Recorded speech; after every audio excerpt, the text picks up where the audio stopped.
Hi, my name is Woolley. I'm a developer technology engineer with NVIDIA.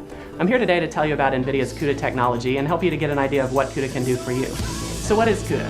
NVIDIA introduced CUDA in 2006. The term refers to two things. First, it refers to the massively parallel architecture of modern GPUs with hundreds of cores. Second, it refers to the CUDA parallel programming model used to program these GPUs. We need some way that we can program all these cores efficiently and easily.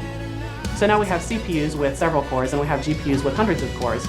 And we can use the two processors together as a heterogeneous system and get the best advantage out of each kind of processor. So what are the benefits of CUDA? First, CUDA gives us a way that we can efficiently process thousands of elements for a particular task in parallel. Second, it gives us a way that nearby tasks can communicate and collaborate efficiently. So in these heterogeneous systems, we have CPUs and GPUs, which together can process many elements. Although on a CPU with several cores, each core is operating on perhaps one or two threads at any given moment, whereas with GPUs, hundreds of cores, each core is working on tens or hundreds of threads simultaneously juggling them. So overall, we have thousands of threads that the GPU is working with at any given time. So CUDA provides a scalable, intuitive way to express parallelism.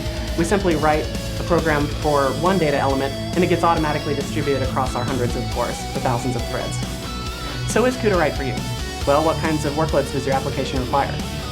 If you have a task-oriented application, for example, one that needs to update 5 records in a database, then GPU computing probably isn't the right choice.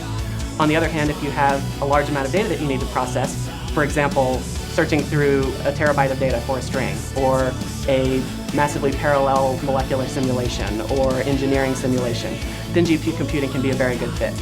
The hundreds of cores of the GPU give us a high throughput way to process our computing job.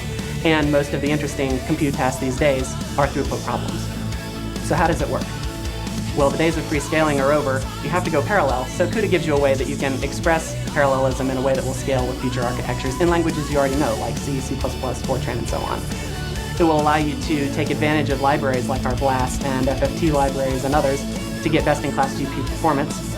And it will give you an ecosystem of developer tools and solutions that allow you to fine-tune your own code to get best performance out of the GPU. So let's take a look at an example that'll show how it is that CUDA makes it easy for us to express all this parallelism we've been talking about. Consider a case where we have 3 vectors, A, B, and C. And we simply want to add these vectors, A and B, and store the result in C.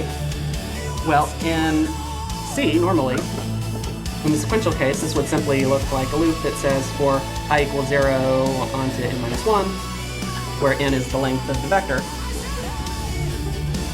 Then one element at a time, I add the 0th element to the 0th element, and then the first, and then the second, and so on, down the chain, one at a time in series. So in CUDA, instead what we consider is each of these individual additions is a thread, and a thread operates from the perspective of one data element. So instead of this being a loop, we write it like a function, to which we pass these 3 vectors. And each thread has an index.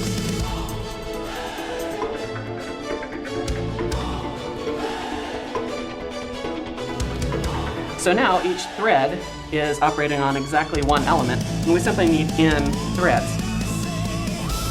So we add a little bit of syntax to our function call, which otherwise looks just the same as an ordinary function call. And this extra little bit of syntax, to simplify a little bit, basically just tells us how many threads we need. So then our function call, instead of executing exactly once per call, executes n times as n separate threads, 1 thread per data element. This gives us an easy way to express this parallelism, and n can become very large, thousands, perhaps even millions, allowing us to scale up to even greater levels of parallelism. In conclusion, CUDA is all about high performance.